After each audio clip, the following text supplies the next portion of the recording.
Wala nang maraming paligoy-ligoy pa, diretso sa punto na. Maiksi lang ang komentaryo, pero diretso sa punto.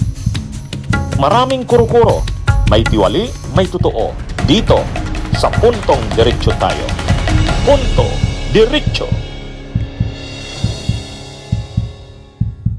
Kontrobersya na naman. Kinall out ng COA, Commission on Audit, yung latest report sa OBP para sa taong 2023-2024, bumili ng mga equipments. Bumili ng mga bagong equipments o kagamitan ang Office of the Vice President ayon sa COA report. Alam nyo kung anong mga CCTV units, vehicles o sasakyan, computer equipments at iba pang assets. Talagang maluho ang Vice President na ito. Alam nyo kung ano yung presyo? Overpriced. Ang tindi. Overpriced. Bumili ang Office of the Vice President sa taong 2023 to 2024 ayon sa COA audit report, 13 units ng laptops. Alam niyo kung magkano yung halaga ng laptops? Yung 13 units? 3.92 million. Grabe, anong klaseng laptops yan? 13 units? 3.92 million? 300,000 bawat isa. Itong laptop kong ginagamit, parang matibay na itong laptop ko na to kasi gaming laptop ito. Gamit ko sa 50,000 to. Ano na to magandang quality na ng laptop to. Ano bang klase yung laptop na 300,000 ang bawat unit? Kasi based sa report ng Office of the Vice President, COA records ito 13 daw na units ang binili ng Office of the Vice President. Ang halaga ng bawat unit ay 300,000. Anong klaseng laptop yan? At saka, di ba dapat sa gobyerno, okay, bumili ka ng laptop kung kailangan, pero hindi ka bibili ng ganyang presyo. Hindi ka bibili ng ganyang presyo. Kaya ano ito? Ito pa. Bumili ng CCTV units. Alam nyo kung magkano ang halaga ng bawat CCTV? 200,000. 200,000? Anong klaseng CCTV yan? 200,000 na CCTV. Kaya ito nga, ito yung nakalagay sa report. The additions, acquisitions in PPE of 36,851,856 pesos, 0.04 centavos, and 39,254,026 pesos, 0.2022 centavos for calendar years 2024 and 2023 respectively. So ibig sabihin, yung mga binili na mga gamit, equipments noong 2023, 39,254,026 pesos and 22 centavos. Grabe. Para lang sa mga bagong equipments noong 2023, 39 million. Tapos noong 2024, 36,851,856. Grabe. Kaya matindi, mga kabunyog, mga kababayan. Bumili rin ng vehicles, motor vehicles. 90 na units ng motor vehicles. 26,372,000. CCTV, 200,000 bawat isa.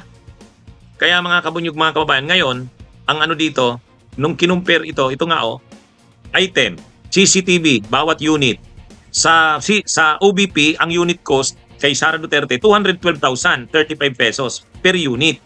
Ang market price niyan, yung totoo, sabi ng mga 800 pesos lang to 2,500 ang per CCTV. Anong klaseng CCTV ito? Na bawat unit ay 212,035. Ang laptops, 300,000 plus bawat unit ay ang totoo 20,000 to 70,000. Yun na nga, ang laptop ko ng ito 50,000, matibay na klase na yan. Bumili rin ng TV units. Ang TV, ang per unit ng TV binili ng OBP ni Sara, 63,000. Ay ang ng TV, magandang klase na 30,000, 10,000 to 30,000. Ang aircon per unit doon sa ni Sara, 73,500 per unit.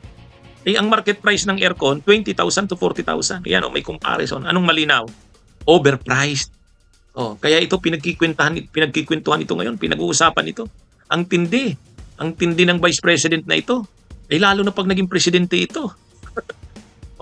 Mga kabunyog, mga kababayan. Kaya, anong masasabi dito ng mga DDS? Anong masasabi ninyo dito? Ang linaw-linaw. Kaya, ito, COA report na ito, COA report na ito. Kaya matindi itong ni Sara.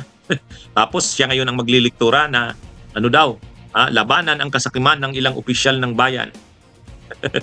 Kasakiman. Ito, tingnan nyo to. Naghihirap ang taong bayan. Naghihirap ang bayan.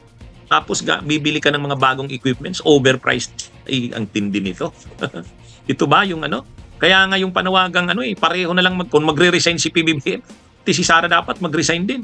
Kasi kung papalit si Sara Duterte kay PBBM, mas malala pa nga eh. Mas malala pa oh, tingnan nyo to. Doon pa lang sa confidential funds, ang tindi na. 11 days, naubos mo yung 125 million. Tapos ngayon naman, sa mga acquisitions ng mga equipments ng opisina niya, grabe oh, overpriced na. Ay, actually mayroon pang nakita ako, hindi ko lang, may nabasa pa ako, kaya lang busy ako noon. Hindi ko natapos tingnan, basahin. Tungkol naman sa livelihood din. Ito hindi, sasabihin na naman nila, paninira na naman ito sa office ng Vice President. Kuwa nga naglabas nito. Kuwa. Commission on Audit. Yeah. So, paano ito ngayon sasagutin ng mga DDS? Ang sabi ng mga DDS, yun, ang nga bang sabi ni Jimmy Bundok, ba't hindi daw subukan si Sara? Papag-resignin na daw si PBBM, subukan na si Sara kasi mas magaling daw si Sara, hindi raw kurap. Yung mga kurap daw na yan, makukulong na yan pag si Sara. Ngayon daw kasi hindi na ipapakulong. Ang tagal-tagal. Pero pag si Sara, makukulong yan. Pag si Sara ang naging presidente, ang makukulong sila Marcos at sila Romualdez. Pero sila Chis Escudero, Jinggoy, Estrada, Joel Villanueva, yung mga kaalyado niya, wala yan. Sila Cayetano, hindi yan. Sila Villar, hindi yan makukulong. Yan ang dyan. At mawawala na daw ang korupsyon kasi mahigpit daw sa korupsyon ang mga Duterte. Ito, tingnan nyo ito. Ito ay, datos ito. Malinaw.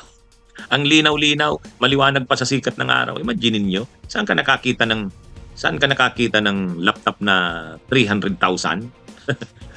Laptop? 300,000 per unit? Ang tindi. Ang tindi.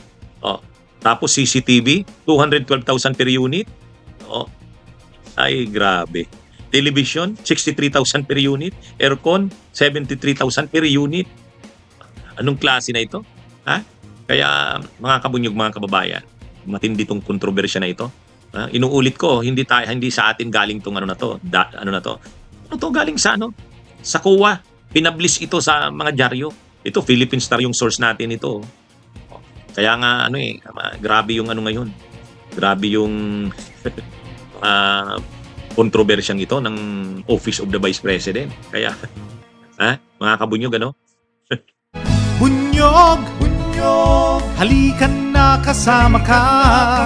Bunyog, kapag buklod ay may pag-asa. Luzon, Visayas, Mindanao, isa ang pananaw. Sa bagong Pilipinas ang bunyog isisigaw.